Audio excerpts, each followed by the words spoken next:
Imagine ancient Rome, not merely as a city of stone, but as the pulsating heart of an empire, stretching its iron grip across continents, dictating the fate of millions. At its zenith, under the unprecedented reign of Augustus, this was a realm of unimaginable wealth, unparalleled power, and a meticulously crafted illusion of peace. Golden sunlight glinted off marble temples, vast arenas echoed with the roar of crowds, and lavish banquets celebrated Rome's unyielding dominion. Yet, beneath this gilded veneer, a darker truth simmered, a relentless forge of political intrigue, ruthless ambition, and absolute power wielded by a single man. Gaius Octavius, now Augustus, the revered emperor, had meticulously rebuilt Rome from the ashes of civil war, installing himself as its undisputed master. His reign, hailed by historians as the Pax Romana, was a testament to his strategic genius, but also to a chilling, calculated ruthlessness that tolerated no dissent. Within this grand, formidable structure lived a woman born into ultimate privilege, Julia the Elder, daughter of the divine Augustus himself. She was groomed for greatness, a living symbol of the burgeoning Julian dynasty, marrying into its most powerful families, destined for a life of unparalleled influence. Her days were filled with opulence, imperial connections, and a social standing that seemed unassailable, making her, in many ways, the most powerful woman in Rome. But here lies the profound historical paradox, one that unravels the very fabric of Augustan supremacy. How could such a woman be utterly crushed by Rome's iron fist? How could the beloved daughter of the world's most powerful ruler become a victim of the very system designed to elevate and protect her? This is a story not just of personal tragedy, but of the unseen chains of empire, revealing the true cost of absolute power and the dark undercurrents of glory. Through meticulous historical records and expert analysis, we shall delve into the intricate web of Augustan politics, family intrigue, and societal pressures. We will uncover the ruthless political machinations that shaped her destiny, the strategic maneuvers behind closed doors that dictated even the most private lives. This epic historical unraveling will peel back the layers of propaganda, exposing the personal sacrifices and profound betrayals beneath Rome's carefully constructed myths. Join us as we witness Julia's tragic fate, a powerful, enduring warning about the seductive, yet ultimately destructive, nature of unchecked imperial power. After decades of brutal civil war that tore the Republic asunder, one man emerged from the ashes: Octavian. His victory at Actium was not merely a military triumph. It signaled the dawn of an entirely new era for Rome, a fundamental reset. The weary populace craved stability above all else, exhausted by endless prescriptions, shifting loyalties, and the constant threat of renewed conflict. Rome yearned for peace, for order, for a return to what they perceived as lost virtues. Octavian, a master strategist both on the battlefield and in the political arena, understood this deep hunger. He skillfully transformed himself from the avenging heir of Caesar into Augustus, the revered one. His genius lay in presenting himself not as a monarch, but as princeps, the first citizen, subtly cloaking absolute power in the familiar guise of republican institutions. This was a sophisticated, unprecedented consolidation of authority. Expert analysis of this period confirms that Augustus performed a delicate, intricate dance, dismantling the old order while appearing to uphold its venerable traditions. He truly was a political architect of unparalleled vision. He bequeathed to Rome the Pax Romana, an era of unprecedented peace and prosperity. But this stability came at a significant price: the complete submission of individual will to the state's overarching demands. Augustus believed Rome's moral fabric had frayed, corrupted by civil strife and the pursuit of selfish indulgence. He saw a society adrift, disconnected from the stern virtues that had supposedly built the Republic. His vision for a revitalized empire was rooted in a profound cultural and social overhaul, aiming to steer the Roman people back to what he considered their foundational principles of discipline and piety. This ambitious moral crusade manifested in a series of landmark legislations known collectively as the Lex Julia, laws designed to restore traditional Roman family values and public decency. At the heart of these reforms was the crackdown on adultery, transforming what was once a private family matter into a grave public offense, punishable by exile and confiscation of property. Marriage was actively encouraged, especially among the elite, and citizens were incentivized to have children to bolster Rome's population and provide future generations of soldiers and administrators. Conversely, celibacy and childlessness were implicitly and sometimes explicitly discouraged, as they ran counter to the emperor's grand design for a robust and thriving Roman society. Historical records reveal the stringent nature of these edicts, demonstrating Augustus's unwavering commitment to shaping societal norms through the force of law and imperial decree. This was not simply a matter of personal morality. It was a calculated political maneuver to stabilize a volatile empire. A morally upright citizenry, Augustus believed, would be a loyal and obedient one. But the imposition of these rigid standards began inevitably within his own household. The imperial family was to be the living embodiment, the shining example of his restored Roman virtues. They were not afforded the luxury of private lives. Their every action, every decision, every public appearance was scrutinized as a reflection of the emperor's own moral authority. This immense burden weighed heaviest upon the women of the imperial house, whose conduct was expected to be beyond reproach, a beacon of modesty, chastity, and traditional Roman rectitude. Livia, Augustus's formidable and intelligent wife, perfected this role. She became the archetypal Roman matron, prudent, devoted, and a public symbol of domestic harmony and imperial stability.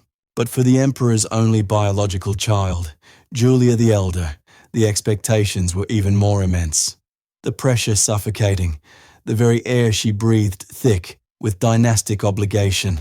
Born into the apex of Roman power, Julia's existence was not her own. It was inextricably linked to the perpetuation of the Julio-Claudian line and the stability of the nascent empire. She was destined to be a living symbol, a vessel for the hopes and anxieties of an entire civilization.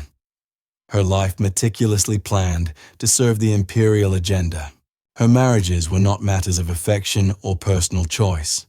They were strategic alliances, carefully orchestrated by Augustus to consolidate his power and secure the succession. Each union was a political masterstroke, designed to forge connections with influential Roman families or to position potential heirs at the very heart of the imperial dynasty. Expert analysis underscores her pivotal, if tragic, role as the dynastic glue, binding together the disparate elements of Augustus's new order through the institution of marriage and procreation. She was expected to be ferociously fertile, to bear strong male heirs who would carry on the Julio-Claudian legacy, securing Rome's future for generations to come. Above all, she was expected to be impeccably virtuous, to embody the very ideals of Roman womanhood that her father was so aggressively promoting throughout the empire. Any deviation from this impossible standard was not merely a personal failing, but a profound public scandal, an affront to imperial authority, and a direct threat to the stability of the state. The spotlight on Julia was relentless, a harsh, unblinking glare that left no room for error, no space for the private imperfections of a human being. Her life was lived under the constant, suffocating weight of imperial expectation. A gilded cage forged from the very ideals her father championed. The Lion's Den was not just the city of Rome, teeming with political intrigue. It was her own family, her own lineage, the very blood that flowed in her veins.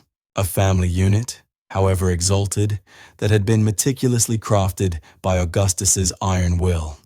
A relentless vision of absolute control extending from the highest offices to the most intimate domestic spheres. Julia, therefore, found herself caught in the vice-like grip of an empire that demanded perfection, a stark contrast to the burgeoning spirit of individuality that often characterized Rome's elite.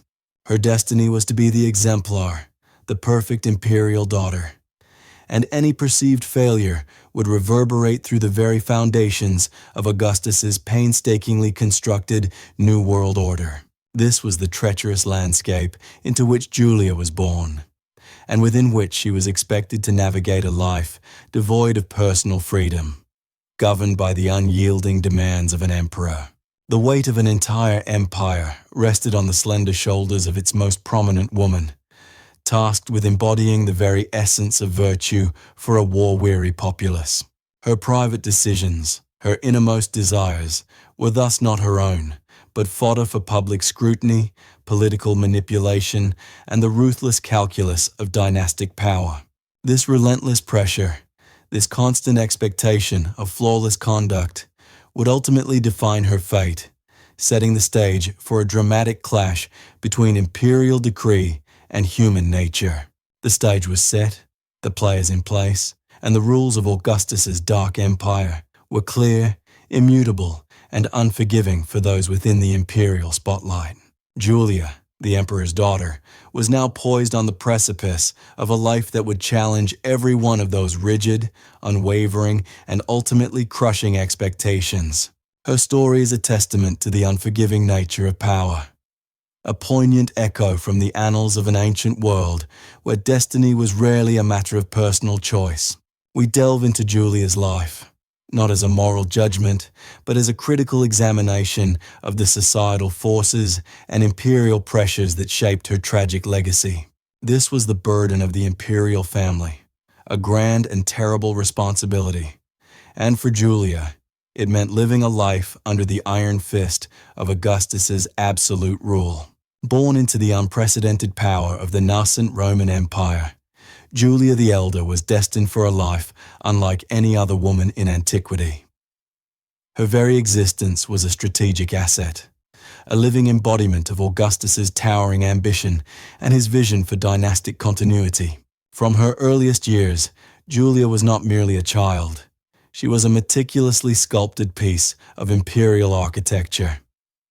Her education was exceptional, a rigorous curriculum befitting the daughter of Rome's undisputed master. She was tutored by the finest minds, immersed in rhetoric, philosophy, and the arts, far beyond the domestic skills typically expected of Roman noblewomen. History reveals a sharp intellect and a quick wit.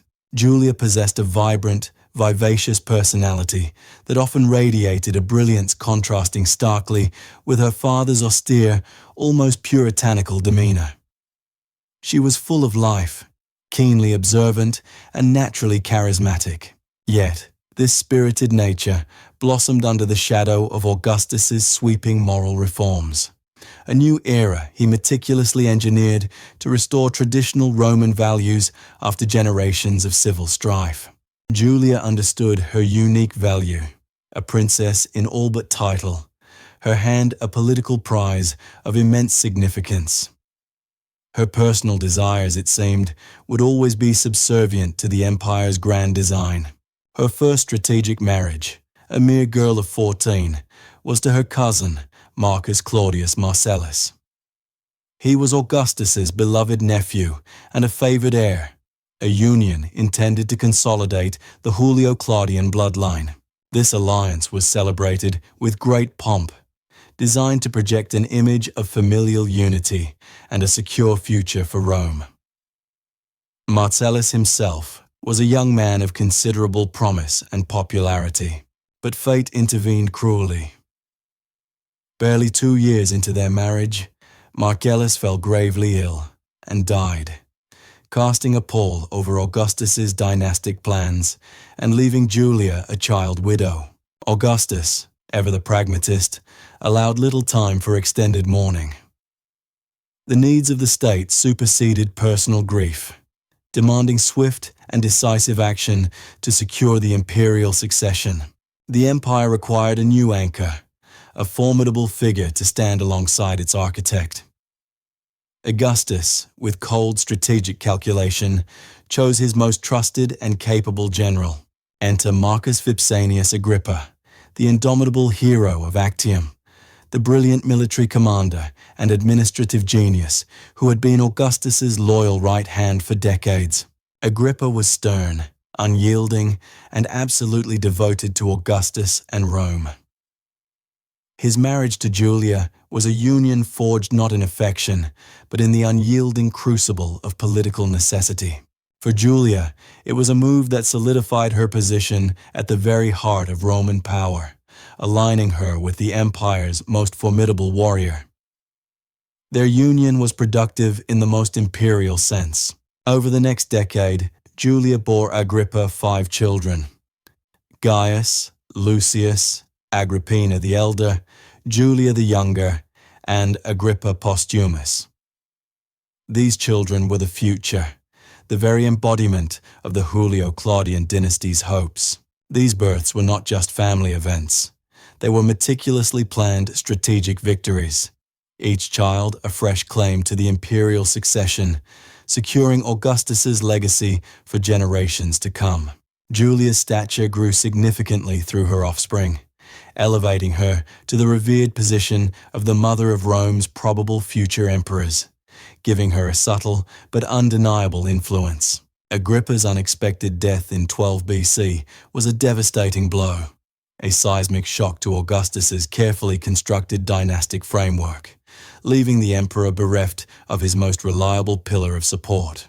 The succession line, though populated with Julia's sons, suddenly felt vulnerable without Agrippa's strong presence.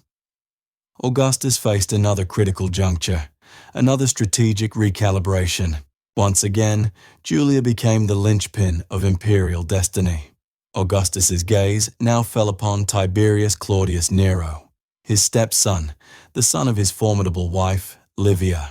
Tiberius, a man of reserved temperament and considerable military talent, was deeply unhappy. He was already married to Vipsania Agrippina, the daughter of Agrippa, a woman he genuinely loved.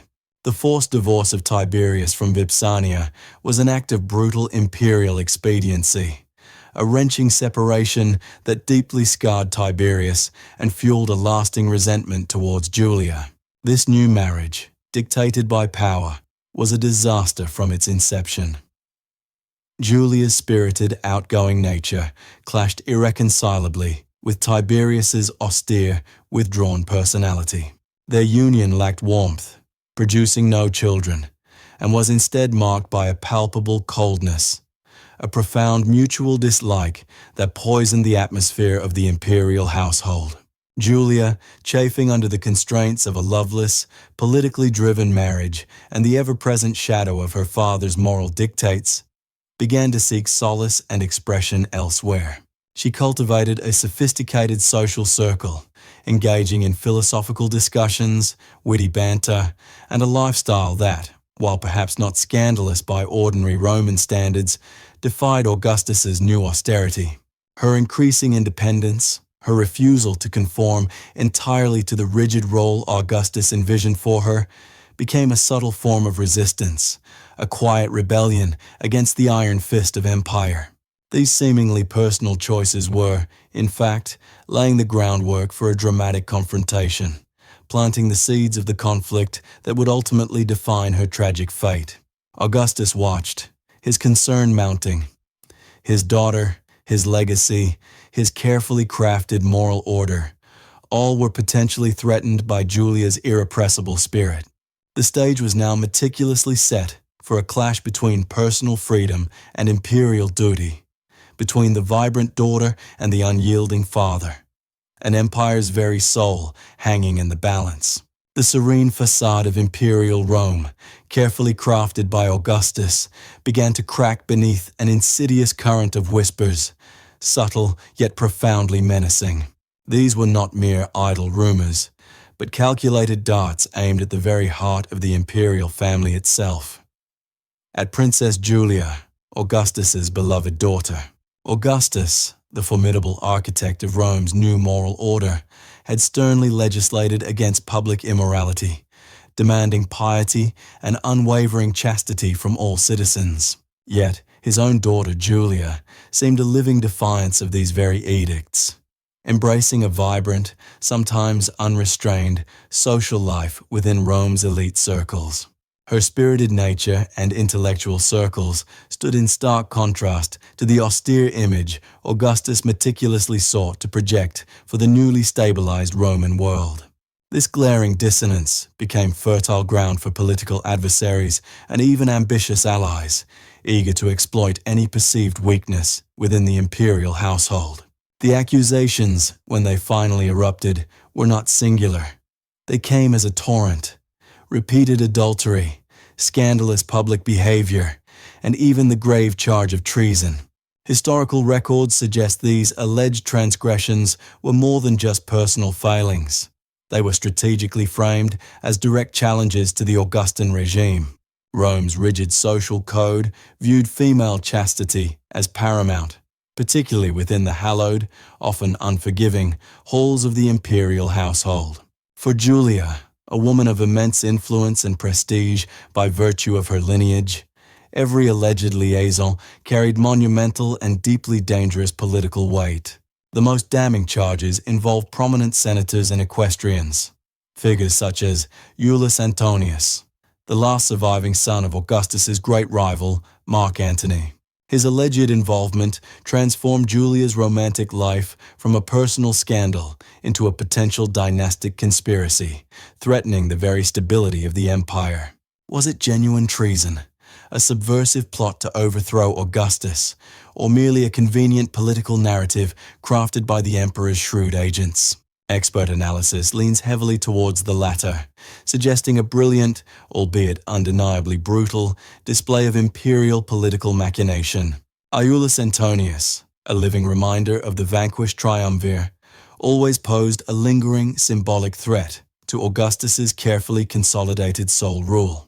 His alleged entanglement with Julia provided the perfect pretext to eliminate a potential rival and ruthlessly discredit his entire lineage once and for all. Another key figure, Sempronius Gracchus, a known vocal critic of Augustus, also found himself ensnared within the intricate web of Julia's alleged affairs. These were not random dalliances, but strategically significant connections with individuals who were either politically vulnerable or outright opposed to the princeps's authority. The shadow of Livia, Augustus's formidable wife and Julia's stepmother, looms undeniably large in this narrative of orchestrated downfall and imperial intrigue. Many historians believe Livia, fiercely protective of her son Tiberius's succession, viewed Julia and her sons as formidable, inconvenient obstacles to his ascent. Tiberius himself, then heir apparent to the empire, also harbored deep, simmering resentment towards Julia after their forced and profoundly unhappy marriage. Their combined influence, coupled with a shadowy network of loyal informants and ambitious courtiers, conveniently provided the emperor with his damning evidence. The meticulous gathering of this intelligence, however biased its true origins, painted a devastating picture of Julia's moral decay and outright disloyalty. Backroom dealings and insidious whispered accusations solidified into a chilling, unanimous consensus among Augustus's inner powerful circle. The machinery of Roman justice, known to be swift and unforgiving when directly overseen by the emperor, prepared for its grim, preordained task. Julia was afforded no public trial, no genuine opportunity to defend herself against the overwhelming torrent of accusations leveled against her. Instead, Augustus presented his daughter with a stark, unforgiving ultimatum: a terrible choice between public confession and immediate permanent exile. Her banishment to the desolate island of Pandateria was not merely punishment for indiscretion. It was a public execution of her social and political standing. This decisive, ruthless act served as a chilling warning to the Roman aristocracy. No one, not even the emperor's own flesh and blood, was beyond the reach of his absolute authority. Julia's tragic fate became a stark, enduring testament to the ruthless political calculus that underpinned Augustus's dark, meticulously controlled empire. The imperial decree came down like a hammer blow, shattering the gilded cage of privilege Julia had always known. Augustus, the architect of Rome's newfound stability, found his own house in disarray, his only blood daughter accused of egregious moral transgressions. The charges were damning: scandalous public behavior, adultery with prominent senators, perhaps even hints of conspiracy against the state. To Rome, such acts undermined the very foundations of the Augustan moral reforms, the Lex Julia de Adulteris Coercendis. Despite the personal agony, Augustus could not waver. His image as the stern guardian of Roman values demanded a ruthless response. His daughter, the darling of Rome, was to be banished, her lavish life abruptly replaced by the desolation of exile. She was sent to Pandateria, a tiny rocky island off the Campanian coast, barren and remote, a stark symbol of her utter isolation. The imperial guard delivered her to this windswept prison, her retinue reduced to a handful of servants, her every movement scrutinized. Gone were the bustling forums, the opulent villas, the intellectual salons. Only the ceaseless crash of waves and the cries of gulls remained. Her days, once filled with political intrigue and social engagements, now stretched into an agonizing monotony of despair and regret. Historical records suggest even basic comforts were denied, including wine and any mail company, a stark enforcement of her sentence. The psychological impact must have been immense, a once celebrated figure facing total erasure from the Roman public consciousness. Augustus, in his grim determination, understood the profound statement this act made about his commitment to his moral revolution. Though whispers of his deep personal anguish circulated within his inner circle, his public persona remained a mask of unyielding resolve. This was the crushing weight of absolute power, the ability to command legions, yet be compelled to destroy one's own flesh and blood for the sake of an empire. Julia's fate served as a chilling warning to all who dared to defy the Augustan order, demonstrating that no one was above the law, not even the emperor's daughter. Her effective damnatio memoriae began not with an official decree, but with her very physical removal, a silencing that was almost complete. For 5 agonizing years, Julia languished on Pandateria, her spirit undoubtedly broken, her health deteriorating under the harsh conditions. Public sentiment, though initially shocked, eventually shifted, with some voices cautiously petitioning Augustus for her recall. Yet, the emperor remained unmoved, his political will unbending, even when faced with the suffering of his own kin.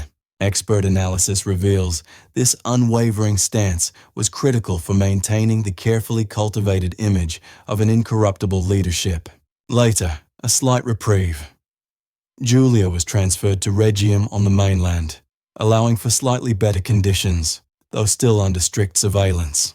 This change, however, offered little solace. Her confinement continued, a living death designed to punish and to make an example. The long years passed, each one chipping away at her former identity, leaving behind only the shadow of Rome's once vibrant princess. Upon Augustus's death in 14 AD, a flicker of hope might have arisen, but his successor, Tiberius, quickly extinguished it. Tiberius, who deeply resented Julia from their marriage, maintained her exile and even tightened some of the restrictions. Within months of her father's passing, Julia the Elder, stripped of all dignity and support, met her tragic end. The exact circumstances of her death are debated by historians, but neglect and malnutrition are commonly cited factors. A slow, cruel demise. Her passing marked the complete and final erasure of a life that had once embodied Roman grandeur, now obliterated by imperial iron. Julia's story stands as a poignant testament to the immense personal sacrifices demanded by absolute power and the stern enforcement of political ideology. Her dramatic banishment and tragic end underscore the brutal reality that even at the apex of power, the emperor himself was bound by the very system he forged.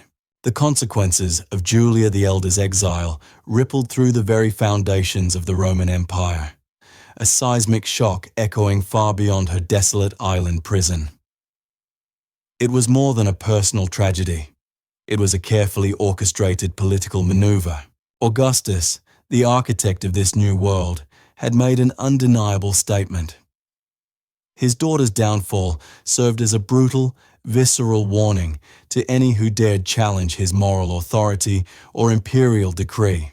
This public humiliation, stripping his own flesh and blood of status and freedom, was a stark exhibition of absolute power. No one, not even the daughter of the revered princeps, was exempt from his judgment. Her banishment to Pandateria, a barren rock in the Tyrrhenian Sea, transformed her life into a living death, a potent symbol of imperial wrath. She was isolated, denied visitors, and given a meager allowance. Augustus seized this moment to reinforce his carefully constructed image as the restorer of Roman virtue, the guardian of traditional values against perceived moral decay. The charges of adultery were sensational, yet the underlying current was insubordination, a challenge to the social and political order he tirelessly sought to establish. Her promiscuity, real or exaggerated, became a convenient pretext for a broader campaign against the perceived licentiousness of the Roman elite, solidifying Augustus's moral agenda. Expert analysis reveals this act as a strategic calculation, demonstrating that the emperor's authority transcended even familial bonds, placing state control above personal relationships. Julia's fate sent shivers through the aristocracy, ensuring compliance and stamping out any nascent whispers of dissent among those who might have considered challenging the new imperial order. The swiftness and severity of her punishment underscored the perilous nature of proximity to power, reminding ambitious senators and aspiring heirs of the boundaries. Historians continue to debate the full extent of Julia's alleged guilt. Were her indiscretions genuinely treasonous, or merely convenient justification for an emperor consolidating his grip? Some accounts suggest actual plots against Augustus, while others paint her as a scapegoat, her vibrant personality clashing violently with her father's austere vision. The very nature of Roman justice, particularly under Augustus, proved opaque when it touched imperial interests, often blurring the lines between legal process and political expediency. Julia's crimes might have been exaggerated, manipulated by those who sought to gain favor with the emperor, or by Livia, Augustus's wife, whose ambition was legendary. Her story is a tragic testament to the precarious position of women in imperial Rome, where even the most privileged could be undone by rumor and paternal decree. The immediate impact on the imperial succession was profound, serving as a chilling lesson for Augustus's designated heirs, Gaius and Lucius, his grandsons through Julia. They witnessed firsthand the ruthless precision with which any perceived threat to the dynasty could be neutralized, a stark education in the unforgiving world of Roman politics. Tiberius, Augustus's stepson and eventually his successor, had been Julia's husband and was now forced to navigate this treacherous landscape, keenly aware of its dangers. Her exile cleared an essential path for Tiberius, removing a potential source of instability and any alternative claim to the throne through Julia's prestigious lineage. The incident underscored the deep, often brutal, tension between individual freedom and the inexorable demands of state control, a conflict that haunted the empire for centuries. Julia, through her very defiance, albeit perhaps unwitting, inadvertently became a symbol of resistance against the iron fist of Augustan absolutism, a tragic hero for personal liberty.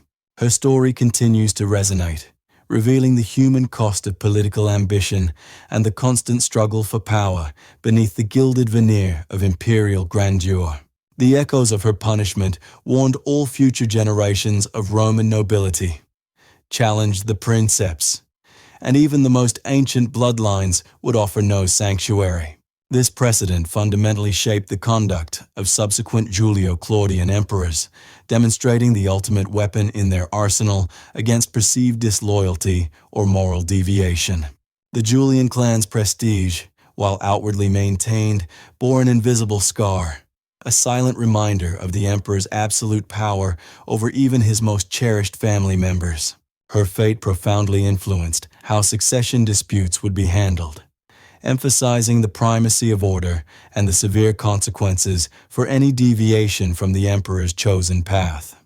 Julia's legacy, therefore, is not just one of personal tragedy, but an enduring symbol of the brutal mechanics of consolidating and maintaining absolute power in a nascent empire. She represents a critical pivot point in Roman history, illustrating the dark side of a golden age, where individual desires were often crushed beneath the wheels of imperial necessity. Her story forces us to question the nature of justice in an autocratic regime, where morality can be weaponized and power wielded without true accountability. The lingering questions about her guilt, the whispers of political intrigue, and the unwavering resolve of Augustus continue to fascinate scholars and history enthusiasts alike. Julia's personal saga intertwines with the grand narrative of imperial ascendancy, a stark reminder that even within Rome's magnificent architecture, profound human dramas unfolded. Her life and ultimate demise served as a chilling, definitive statement. Rome's iron fist, in Augustus's hands, would tolerate no cracks in its meticulously crafted edifice of power. Julia the Elder's life, a vibrant star extinguished, stands as a haunting testament to the brutal realities of power in ancient Rome. Her tragic exile and demise under Augustus's iron fist remain an indelible stain on the fabric of the nascent Roman Empire. It is a profound cautionary tale, revealing how even those closest to the emperor could be utterly consumed by political machinations. Augustus's actions against his own daughter unveiled the chilling implications of absolute authority, disguised beneath a veneer of moral reform. This was the true face of his dark empire, a system where personal freedom and even familial bonds yielded to the relentless pursuit of consolidated power. Julia's fate underscores how fiercely the Augustan regime controlled dissent and maintained its meticulously crafted public image for Rome. We are compelled to ponder the immense complexities of power, its intoxicating allure, and its devastating potential for corruption. What truly constituted justice in such a period? And how many other voices, like Julia's, were silenced in the annals of history? Join us as we continue to unearth these compelling narratives, offering deep insights into the grand tapestry of human experience. Subscribe to Echoes of Antiquity. Like this video, share your thoughts in the comments below, and help grow our community for more cinematic history, revealed with precision and passion.